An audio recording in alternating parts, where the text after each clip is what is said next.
Hey everyone, welcome back to CryptoCache. Thank you very much for joining me here. I hope you're having an amazing day. We're going to take another look here at Matic. It's been a little while since we covered this, and I wanted to kind of help you identify how to pick out a breakout before it happens, or just what to look for in that regard, because there's some key things that you need to kind of understand in general that lead to that progression. Okay, so that being said, we're going to look at that, of course, much more, best practice, big picture. If you're new to the channel, not a financial advisor, I really hope you can learn something here today. My goal is to help you become a better trader, so if you wanted to do so, CryptoCache.tech is a site, link in the description below. I effectively have a Trading Academy community and signal group where we all learn and grow together as an amazing community. But more important, I do send out signals for every single trade that I take so you can learn how to structure your trades, because they got to be different based on the environment that you're in. Right now, of course, bearish type of situation, we have a different strategy in place. Those are all things I talk about, but generally speaking, cover that or check that out in your own time. I do cover those things.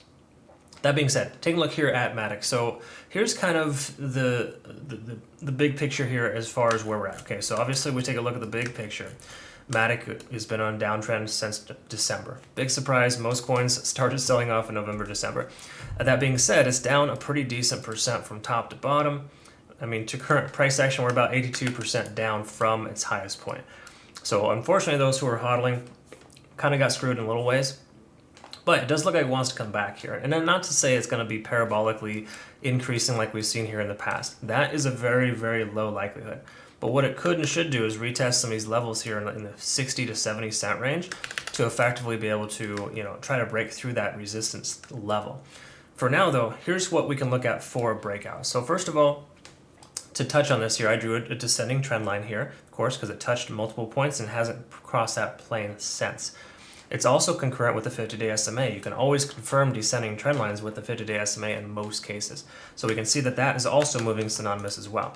So being above the 50-day SMA would be very, very helpful, but we'll bridge that gap later because we're not there yet.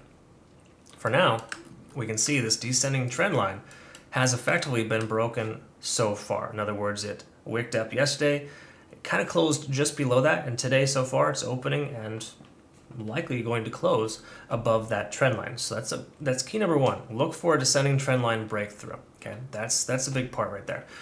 Furthermore, we also want to confirm that we bounced off a key level support here at about 31 cents, which was previously a support level. Okay, so you can see that that price is not willing to go below that level. And again, previous highs, which this was a high for at least 2 months, effectively work as support levels moving forward, or previous all-time highs, so to speak. They'll work as support levels if the price is ever retested again, and that's kind of what we're seeing there. Okay, so again, back to zero, if you will, but that's essentially where we're at. And then taking a look here, of course, as well. Furthermore, we can also see, obviously, where the price action has broken this recent plane. So what you want to do is you want to take the most recent high, the highest point that the price couldn't pass above, which in this case is 45 cents. Kind of draw a line out there because you can see that the price got rejected 1, 2, 3 days essentially in the last 7. And now that it broke above, it's using that as a support level. See how the price comes up, came down to effectively bounce. Smaller time frames will identify that, but generally speaking, that's a very positive sign. Okay, those are all the things I look for a breakout here. So that, again, the likely continuation is fairly high unless Bitcoin dumps tomorrow. Matic should continue to progress higher in the 50 to 60 to 70 range, cent range, right? So again, that's just kind of how this works. Keep in mind, we're coming up into a key level resistance right around 50 on the RSI. That is fairly synonymous with $49 to $53. Correction, 49 to 53 cents. And that's essentially a little resistance channel. Okay, not to say it's a guarantee, but oftentimes 50 on the RSI on the daily can work as a resistance. So we just got to be mindful in that, in the sense that it could possibly be the reality. Taking a look here, we got a MACD convergence here, of course, on the daily as well. How can you not with 5 strong green days? So generally speaking, we're looking mostly bullish here for Matic. There's literally nothing that we can see so far that would tell us it wants to turn around.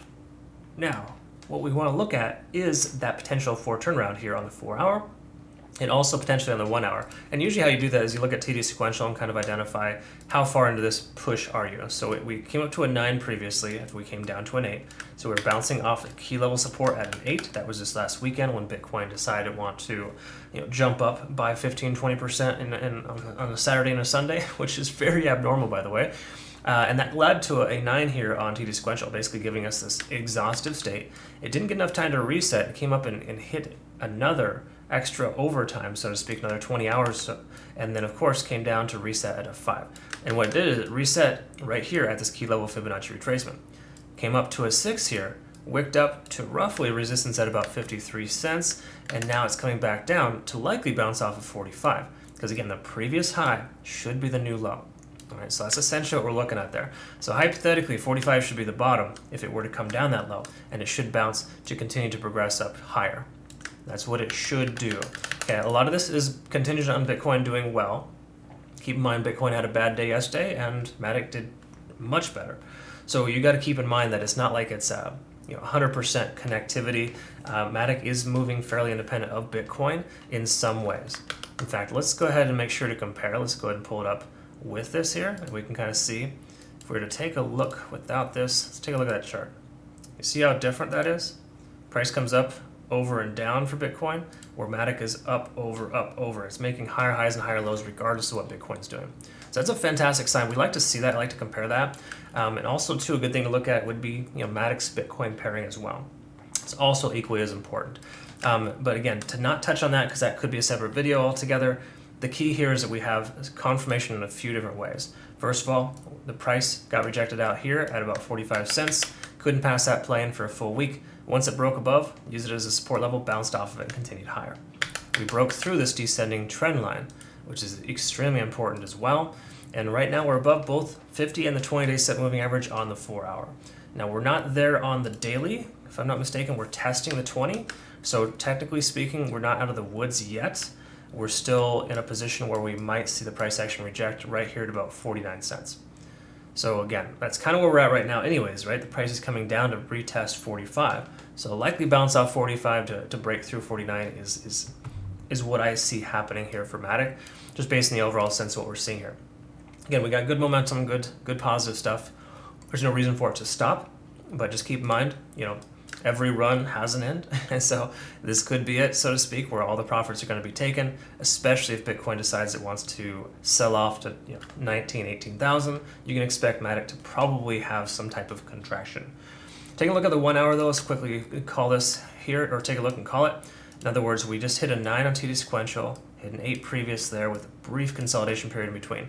So it is overextended for sure. So I think the likelihood of a price going down to 45 would be fairly high at this point. Again, just facing the fact that we hit almost 2 9s in a row, and then of course we're only 3 hours into this potential of 9 hours to the downside. So it seems pretty likely we're going to do that. Ichimoku Cloud, we are soon to intersect with the price action, so the price doesn't respond and recover quickly. Then we're going to have that sell signal to effectively close our position or take some profits. So there's that as well. Conversion line's free and clear of the baseline. Of course, we're well above the actual cloud itself. So all in all, pretty darn good stuff here. I don't dislike what I see, but I can tell you though that generally speaking, it's a bit on the overextended side to the upside, and a pullback to 45 cents would be likely.